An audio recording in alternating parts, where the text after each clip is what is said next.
My friends, as you probably know, I am Vivian McPeak, and this is Hemp Present. If you have feedback or would like to suggest a guest or topic for Hemp Present, email me at hemppresent@gmail.com. Caitlein Ryan holds a PhD from Arizona State University with a focus on arts education, qualitative research, and social justice. Caitlein has been the director of the Washington State Cannabis Alliance since 2020. She is a leading advocate for sensible adult use cannabis policy, collaborating with businesses, lawmakers, regulators, and community stakeholders to shape Washington State's cannabis industry and support national reform efforts. Under her leadership, the Cannabis Alliance is focused on expanding patient access, legalizing home cultivation, creating pathways for cannabis hospitality and social use, and ensuring small and independent businesses can thrive. The organization also champions sustainable practices, equitable licensing, and science-based regulation while pushing for fair enforcement and transparent governance. That's a lot to cover, and I have Caitlein with me, and we can maybe scratch the surface. Welcome, Caitlein, to Cannabis Radio. I'm excited to be here. Yeah, it's always great to talk to you. Let's just start out by having you tell us a little bit about yourself. What led to you being at the helm of our state's top cannabis business organization? Yeah, well, it's kind of a meandering story, but thank you for that really thorough and lovely introduction also. I have always been a fan of the plant. And my first job, a lot of us in this industry have had first careers, and mine was teaching, and was really involved in theater education in particular, and arts advocacy. And so when you're in that kind of work, you're doing a lot of lobbying just to keep your job, to keep arts in schools, and budgets afloat and things like that. And so after taking some time off to raise little kids, I was ready to enter the workforce again, just as cannabis was becoming legal, just as I-502 passed here in Washington State. And I shouldn't say legal, state regulated, as it was becoming state regulated. And with some friends, got involved in putting together an investment group for a license, and sort of very quickly learned the lay of the land in terms of, folks who are in this for the business and folks who are in it for the heart. And just immedately discovered that all of the advocacy work that I had done in arts education was going to become really vital, because while the state was regulating it, it was sort of like building the airplane as it was falling out of the sky. There was a lot of advocacy that needed to be done. I was particularly concerned about patients and patient access. I have a kiddo with epilepsy. At the time, my mom was battling pancreatic cancer, and could really see on the wall pretty quickly that we were going to have some challenges making sure that patients retained access while the state was working on the regulations. And as you know, once you start volunteering for things, there's always stuff to do. And so brought that background knowledge, and then kept working at it. And then right around 2020, we were really lucky that our founding director, Laura Kaminsky, did an excellent job of setting the Cannabis Alliance up, making sure that it was grounded in a meaningful mission. And she was ready to pass the torch, just as I was ready to take it. So it's sort of a little bit of happenstance, a little bit of prepared background, and ultimately just a real love for the community, for the plant, and a desire to do something impactful and good. Yeah, I mean, the dynamics of state legal cannabis, if we can call it that, are just way more complicated than anyone would imagine. And the black market legacy, cultural history, and all of it operating, where it's federally illegal. It's just really a complex tangle of issues that I think a lot of people wouldn't anticipate. The Alliance website states that your organizational roster includes retailers, producers, processors, laboratories, ancillary businesses, entrepreneurs, employees, patients, and more. With that in mind, does the Cannabis Alliance have any top legislative priorities for the upcoming year? Yeah, and I chuckle a little bit when you're sort of listing our constituents, because it's a very broad umbrella, which means we've got sort of a lot of different people to please. But what brings us all together, I think, is a general understanding that if we care about the holistic health of the industry and the people that participate in it, are including our consumers, bud tenders, licensees, et cetera, that it will be a more that a rising tide lifts all boats, right? So the health of the whole thing really matters. And I think for us, we're still struggling towards legalization. That's why I sort of caught myself a little bit earlier. We Right. still operate under prohibition. This is a closed market, state-run system with lots of regulations that prevent consumer access and businesses to be able to participate in a full marketplace. So for us right now, we introduced the very first cannabis hospitality bill this last legislative session. Right now in Washington State, it is pretty much illegal to consume the state regulated cannabis anywhere unless you own your own home and you're on your own private property. And if you are gathering in groups for, say, something like Hemp Fest, it would be considered a Class C felony here in Washington State to do that. So we are looking towards a model that is more based on event licenses and pop-ups. We've learned from what's happening in other states across the country that have made these allowances that, a traditional sort of lounge idea has struggled a lot from a business model perspective. And so we really want to focus more on the times that people come together as a community for a special purpose. And so that's that piece of legislation. As you know, we are, speaking of things that are felonies that shouldn't be, it is still a Class C felony to grow a single cannabis plant here in Washington State if you are not a patient. We've been working on this legislation for about 6 years. Others have worked on it even longer than that, pretty much since I-502, which was the ballot initiative that regulated cannabis here in Washington State. And it's been an interesting battle. We're one of only two states that have adult use cannabis across the country that says that growing a plant is illegal, and we're the only state that considers it a felony. I actually just learned this last week that it's only a gross misdemeanor to possess fentanyl without a prescription, but it is a Class C felony to have a plant. That is stunning. That says it all, doesn't it? I Yeah, mean, nobody's died from cannabis. Um, yeah, geez. And if the plant itself, you can't even get high unless you burn it, right? And decarboxylate right. it. So it's just madness. But yeah. Yeah. Um, so you passed. You've been successful with legislation, just not just in the last session, if I remember correctly. Yes. Um, Yeah. how does the alliance collaborate with lawmakers and regulatory agencies to shape cannabis policy in Washington? Yeah, well, it's the beautiful thing about this plant that brings us together. I think in a lot of ways it gives us insight in how to build coalitions and develop relationships. The Cannabis Alliance has been really successful in doing just that, building good, meaningful relationships with policymakers across agencies and within the legislature. We are a grassroots organization. We don't have a lot of money to throw around from a lobbying perspective, but what we do provide is a clear-eyed, reliable, sort of grounded perspective on the policy that now over time lawmakers have really come to value. And so they come to us to hear what our thoughts are on what improvements need to be made. Now, that doesn't mean, obviously, like you just heard, we've got a couple of things that we've been working on here for a bit, but we have had some really excellent successes. We're really proud. 3 years ago, we were able to get arrest protection for patients passed. Incredibly, sort of this weird little hole was made in the law where if you were buying cannabis From a retail store, that's protected. You have arrest protection there. But patients have a couple of additional allowances. Like I had said, patients can grow a few plants with a physician recommendation or a medical provider recommendation.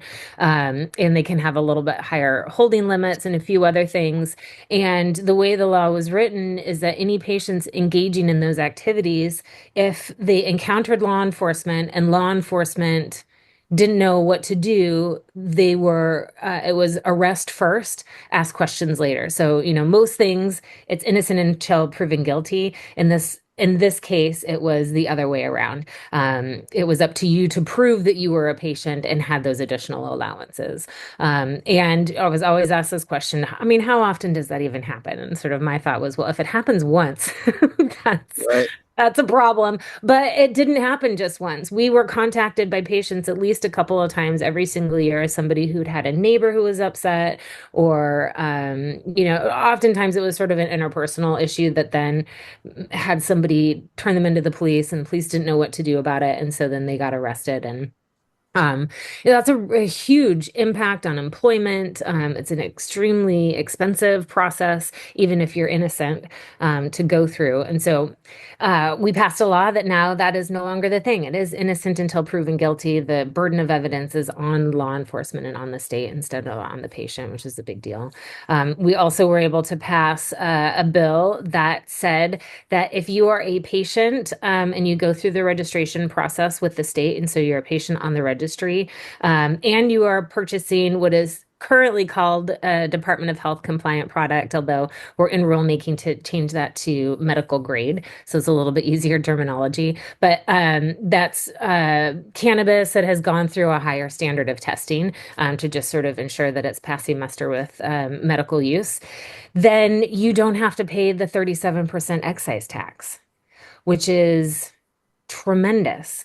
And we were really excited to see with that, one of the things that we really wanted was to sort of put a little carrot out there to encourage more producer processors to go through that higher standard of testing, so that there was more product out there without any sort of um, reason to pay that extra for that extra testing. A lot of folks weren't. And so there just really wasn't a lot of product out there that folks could reliably know was, at that higher standard of safety.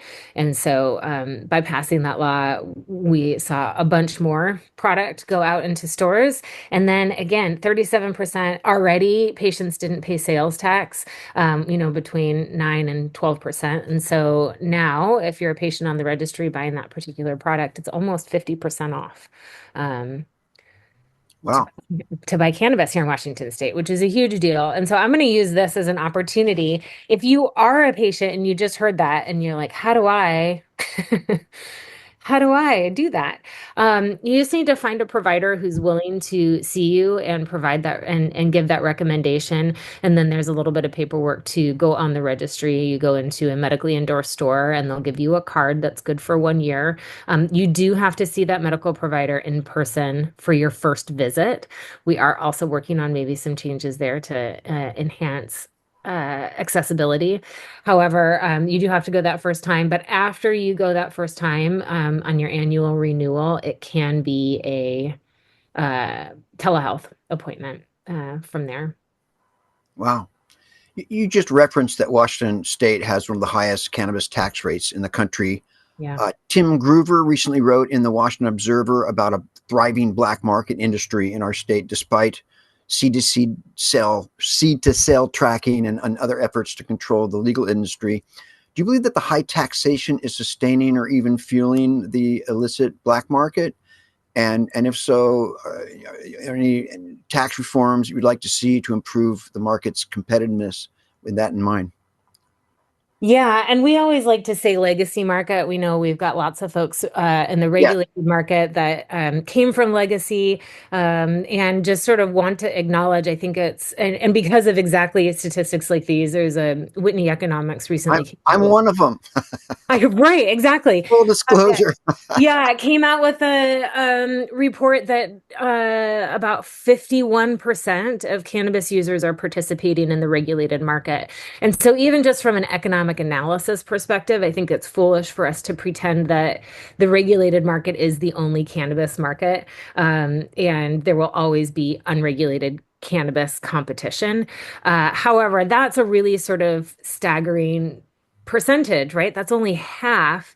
And, when you think about everything that a regulated market has to offer, which is, again, tested product, sort of reliable consistency, um, ease, accessibility, sort of more freedom from, an expectation of law enforcement involvement. There's a lot of things that for the average person that should be very attractive.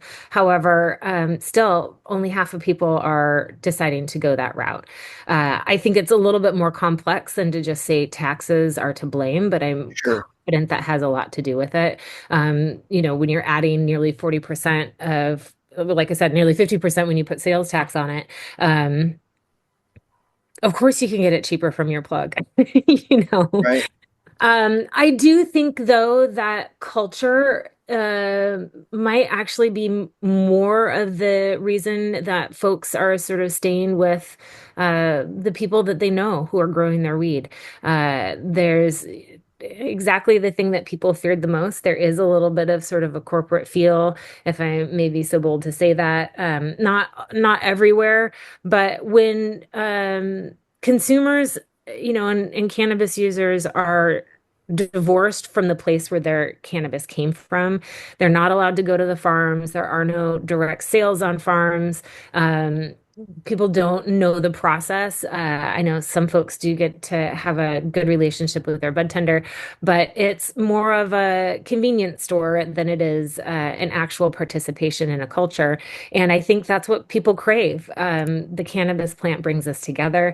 It's always passed around a circle. It allows us to dream big and think communally. And when you're always purchasing it, like I said, from a convenience store sort of setting, you're losing that culture. And so when you can still access that from your friend's brother or your cousin or wherever folks are getting their weed, sometimes that feels better.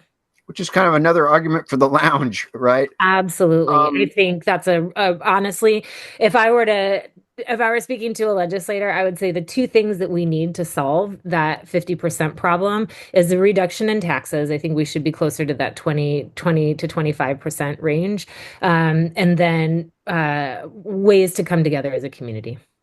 I mean, this is just one more example of all the ways that cannabis is treated differently and unfairly compared to anything else, right? And Yeah. you can go to a vineyard and you can inspect the vines and you can have a taste testing there and purchase a bottle of wine, right?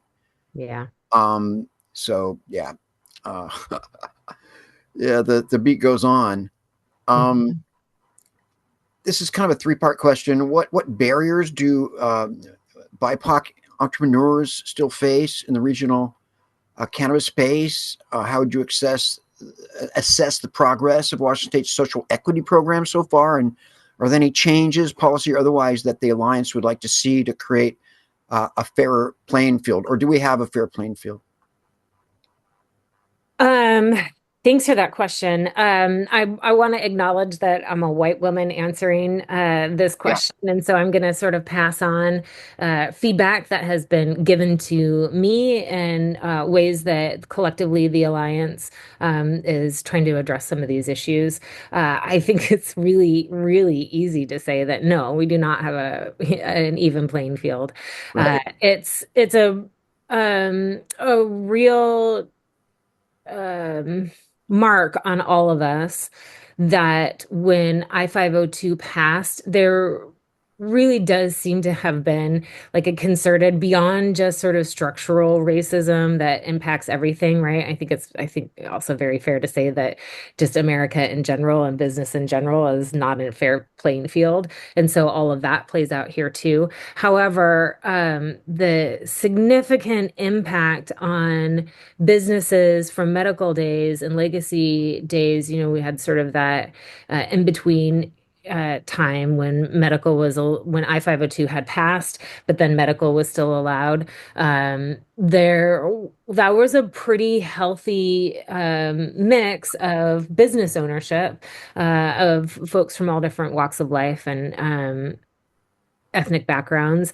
And then there was a bill that passed, which ironically, and now I'm going to blank on the title on entirely, but it was basically like for the betterment of patient access or something to that effect. Made it sound like it was really good for medical. But ultimately, what it did was it shut down most medical dispensaries and grows. The idea was to convert folks over into the I-502 regulated system, but that's not what happened.